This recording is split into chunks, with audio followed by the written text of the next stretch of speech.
नित्या और शायरा दोनों मम्मी के आगे पीछे घूम रही थी। उनसे मिन्नतें कर रही थी, माँ प्लीज जाने दो ना, प्लीज पापा को समझाओ ना, अब हम बड़े हो गए हैं, अकेले सफर कर सकते हैं, यह हमारे लिए बहुत जरूरी है माँ, हमें जाना है, प्लीज आप हमें जाने की परमिशन दे दो।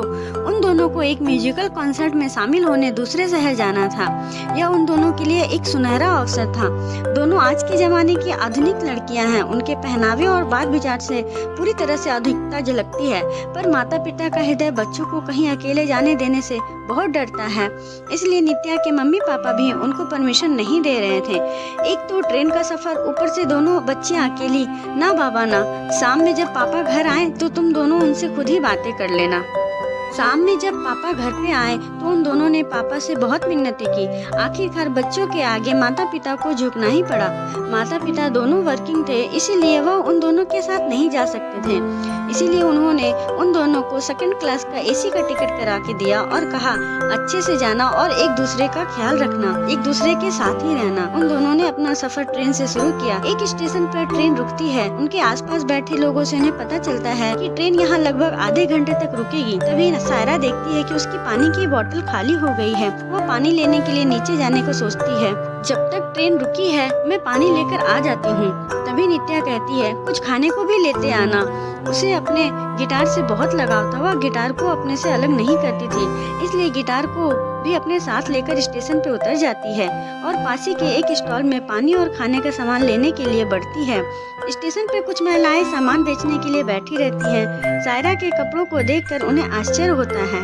सायरा अपनी धुन में आगे बढ़ती जाती है। सभी उसे विचित्र नजरों से देखते रहते हैं, जिसका उसे आभास भी नहीं होता है। वह पानी की बोतल और कुछ खाने का सामान लेती है, वापस आते ही रहती है। तभी उसे लोगों की नजरों का आभास होता है, लेकिन वह आत्मविश्वास के साथ आगे बढ़ती रहती है। तभी उसकी नज़र एक मूर्ति बेचने वाली महिला पे पड़ती है, जो टोकरी में मिट्टी की सुंदर मूर्तियां रखे हुए रहती है। उसकी गोद में एक छोटी सी बच्ची जुग्गी रहती है।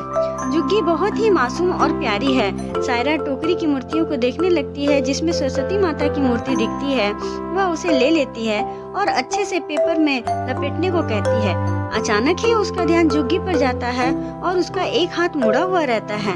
वह जुग्गी की माँ से पूछती है इसे क्या हो गया है। जुग्गी की माँ बोलती है जन्म से ही इसका एक हाथ मुड़ा हुआ है, इसीलिए यह ठीक से कुछ काम नहीं कर पाती है। मुझे इसे साथ लेकर आना पड़ता है। हमने डॉक्टरों को दिखाया था, लेकिन उन्होंने इसके हाथ के ऑपरेशन के लिए बहुत ही ज्यादा रकम बताई है, जो अभी हमारे पास नहीं है। हम तो रोज कमाने खाने वाले हैं, इतनी आमदनी ही नहीं होती कि इसको ऑपरेशन करवा सके। सायरा को उसकी बात सुनकर बहुत ही दुख होता है। सायरा को उसकी बातों से उसके दिल को चोट पहुंचती है। पास ही खिलौने बेचती हुई महिला भी कहने लगती है हमारा तो यह रोज का है, रोज इतनी ही कमाई हो पाती है कि हमारा गुजारा हो सके, ऐसे में हम पैसे कहाँ से जमा कर सकेंगे। सायरा अपने मोबाइल में समय देखती है।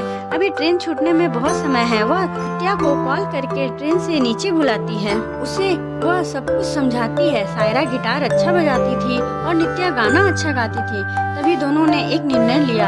अपने आसपास की बेंच पर ही बैठकर वे दोनों बहनें गाने लगी और सायरा गिटार बजाने लगी। उनकी मधुर आवाज सुनकर के आसपास के लोग जमा होने लगे और इतनी अच्छी आवाज और गिटार की मधुर ध्वनि को उनसे वो मंत्र मुग्ध हो गए। गाना समाप्त होने पर सायरा ने जुग्गी से अपना हाथ दिखाने को कहती है। आसपास के लोगों को वो जुग्गी के बारे में बताती है और उनसे कहती है हम इनकी इतनी मदद तो कर ही सकते हैं जिससे ये अपने बच्चे का अच्छे से इलाज करवा सके। वह सबको इसके बारे में बताती है कि आपके थोड़े से सहयोग से एक बच्ची का भविष्य, उसका जीवन सुधर सकता है। हम सब अगर थोड़ी थोड़ी मदद करें तो यह अपनी जिंदगी सरलता और आसानी से जी लेगी। वह स्वयं 3000 निकाल कर देती है और उसको देख करके बहुत सारे लोग 50, 100, 200, 500 देने लगते हैं। खिलौने बेचने वाली महिला भी कहती है मेरे पास ज्यादा तो नहीं है, लेकिन मैं अपनी तरफ से 150 रुपए देती हूँ। इस प्रकार देखते ही देखते बहुत अच्छी रकम जमा हो जाती है। सभी जुग्गी को स्नेह करने लगते हैं। जुग्गी की माँ की आंखें तो आंसू से भीग जाती है। वह सायरा और नित्या को बहुत सारा धन्यवाद देती है। नित्या उसके द्वारा प्रदान की गई स्वास्थ्य और इलाज की कुछ योजनाओं के बारे में बताती है, जो सरकार के द्वारा हम लोगों को दी गई हैं। तभी नित्या अपना फ़ोन नंबर भी दे के कहती है, कोई परेशानी हो तो आप मुझे कॉल करना।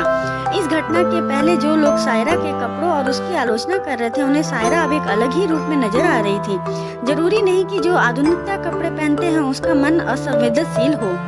अब किसी को भी सायरा और नित्या में कोई कमी नहीं दिखाई दे रही थी। सब ने उनसे बड़े प्रेम से विदा किया। इतने में ट्रेन की सीटी बजने लगी। गार्ड ने हरी झंडी दिखाई। सायरा और नित्या दौड़कर ट्रेन में चढ़ गई और सबको हाथ हिलाकर बाय बाय बोलने लगी। आज उन दोनों के मन में बहुत ही ज्यादा खुशी हो रही थी कि मैंने किसी की मदद की। उसके पापा हमेशा ही उनसे कहा करते थे कि अगर जरूरतमंद की मदद हमसे हो सके तो जरूर करना चाहिए। दोनों मन ही मन बहुत खुश थीं। एक दूसरे को देख करके बहुत जोर से हंसी और गुनगुनाते हुए वापस अपने सीट पर जा बैठी। उन दोनों का म्यूजिकल कॉन्सर्ट भी हिट रहा। उनके माता पिता भी बहुत खुश हुए और बहुत सारा आशीर्वाद दिया। बच्चों को अगर उड़ना सिखाना है तो कभी कभी उन्हें जिम्मेदारियों के भरोसे अकेले भी छोड़ना पड़ता है। आपको मेरी कहानी अच्छी लगी हो तो प्लीज़ मेरे चैनल को लाइक, सब्सक्राइब, शेयर जरूर कीजिएगा।